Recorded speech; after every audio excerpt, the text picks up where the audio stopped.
जय श्री राम। धन वैभव सुख संपन्नता के ग्रह शुक्र देव का राशि परिवर्तन होने जा रहा है। अब वो अपनी स्वराशि से निकलकर बुद्धि, ज्ञान, समझदारी, लॉजिक, तर्क और व्यापार के कारक ग्रह बुध ग्रह की राशि मिथुन राशि में प्रवेश करने जा रहे हैं।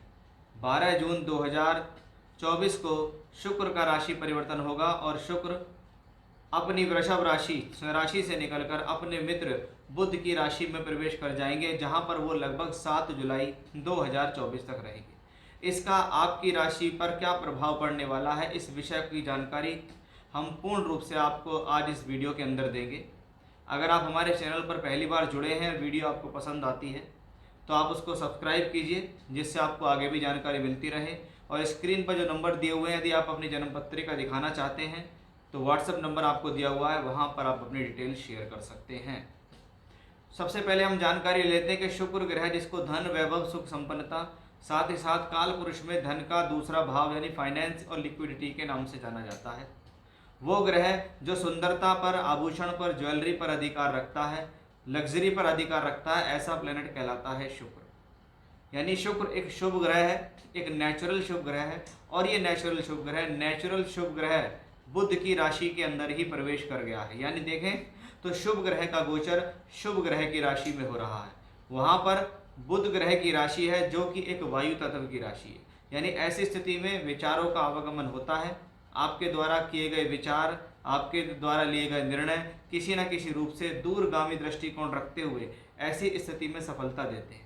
बहुत बार ऐसी स्थिति में देखा जाता है कि व्यक्ति जिस काम में लगता है उस काम में कहीं ना कहीं वो दूरगामी दृष्टिकोण रखते हुए उस काम को आगे बढ़ाता है, या कह सकते हैं आइडियाज आपको आते हैं। मिथुन राशि काल पुरुष की तीसरी राशि है, जिससे शुक्र उसमें प्रवेश करने जा रहे हैं। ये तीसरी राशि टूर, ट्रैवलिंग, यात्रा, एक्सपोर्ट, इंपोर्ट, ट्रांसपोर्ट, परिवर्तन, यात्रा, छोटी बड़ी यात्रा, स्थान परिवर्तन, ट्रांसफर आदि के लिए देखी जाती है। यानी शुक्र का इन चीज़ों से संबंध बन रहा है। यानी किसी न किसी तरीके से आने वाले समय में धन की स्थिति का बढ़ना इन सब चीज़ों से जुड़कर दिखाई देता है। ऐसी स्थिति में जब शुक्र बुध की राशि में जाते हैं तो ये दोनों ही शुभ ग्रह हैं, इसलिए शुक्र ग्रह का यहाँ बल बढ़ता है। जैसे ही शुक्र राशि में थे ऐसे ही अच्छे फल वो मिथुन राशि में देने में सक्षम है, क्योंकि 14 जून से बुध ग्रह भी उसी राशि के अंदर आ जाएंगे, तो बनेगा शुक्र बुध का एक लक्ष्मी योग। तो ये कॉम्बिनेशन भी अपने आप में शुभ स्थिति को दर्शा रहा है। ऐसी स्थिति में यदि आपको शुक्र या बुध से संबंधित दशा आपकी जन्म पत्रिका के अनुसार चल रही है तो यह स्थिति आपके लिए बेहद शुभ है। खास तौर पर यदि आपका जन्म मृगशिरा, आद्रा या पुनर्वसु इनके अंदर हुआ है तो भी आपके लिए शुभ हो जाता है। या आपकी जन्म पत्रिका के अंदर मिथुन राशि के अंदर यदि कोई ग्रह बैठे हुए हैं तो वो कहीं ना कहीं इन 3 नक्षत्रों में ही बैठेंगे और शुक्र का उनके ऊपर से गोचर चलेगा, जो कि और अधिक अति शुभ फल देगा।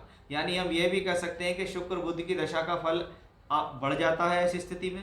साथ ही साथ अगर 3 नंबर जहां आपकी कुंडली में लिखा हुआ है वहां पर कोई ग्रह बैठा हुआ है या उनसे संबंधित दशा चल रही है तो उनके ऊपर ये शुक्र का शुभ ग्रह का ट्रांजिट और शुभ फलदायी हो जाता है। अब हम इसको जानेंगे कि आपकी राशि के लिए इसका और क्या खास विशेष स्थितियां हैं, क्योंकि जब शुक्र ग्रह जिसको हम धन से जोड़ते हैं और जो बुध ग्रह है जिसको हम व्यापार से और फाइनेंस से और वाणिज्य से या कलात्मक रवैये से या स्पोर्ट्स से, आपके द्वारा की गई क्रिएटिविटी से जोड़ते हैं, तो आपका इनसे संबंधित यदि कोई काम है तो उन पर भी इसका ज़्यादा प्रभाव पड़ता है। अब हम जानेंगे कि आपकी राशि पर इसका क्या प्रभाव है, क्योंकि जितनी भी बातें मैंने आपको इंट्रोडक्शन में बताई हैं ये सब चीज़ें तो विशेष रूप से फल देंगी ही देंगी। ये सब चीज़ें, इनका प्रभाव तो आपको देखने को मिलेगा ही मिलेगा। अब इसको राशि से देखते हैं कि किस राशि के लिए ये और ज़्यादा शुभ हो सकता है। अब आपकी राशि पर देखेंगे कि जब शुक्र जैसा शुभ ग्रह बुध जैसे ग्रह की राशि में प्रवेश करता है तो क्या विशेष होता है आपके लिए, इसको विस्तार से जानने की कोशिश करेंगे। बात करते हैं कि वृश्चिक राशि के जातकों पर इसका क्या प्रभाव होगा। वृश्चिक राशि के जातकों के लिए अगर देखें तो शुक्र ग्रह का परिवर्तन हो रहा है। शुक्र आपकी राशि से सप्तम और द्वादश भाव के स्वामी है। यानी शुक्र का परिवर्तन 7वें और 12वें घर से संबंधित फलों को देने में सक्षम है।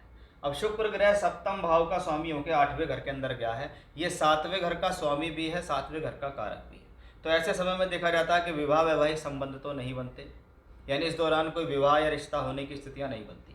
देखा जाता है कि जब शुक्र ग्रह विवाह का स्वामी और कारक दोनों हो जाए और वो आप अपने से, यहाँ देखे जाए तो राशि से 8वें घर के अंदर गया हुआ है। तो बहुत बार ये स्थिति जीवन साथी यानी जिन लोगों की शादी हो चुकी है उनके साथ मिसअंडरस्टैंडिंग देने में सक्षम है, क्योंकि अष्टम भाव गलत फहमियों का भाव है।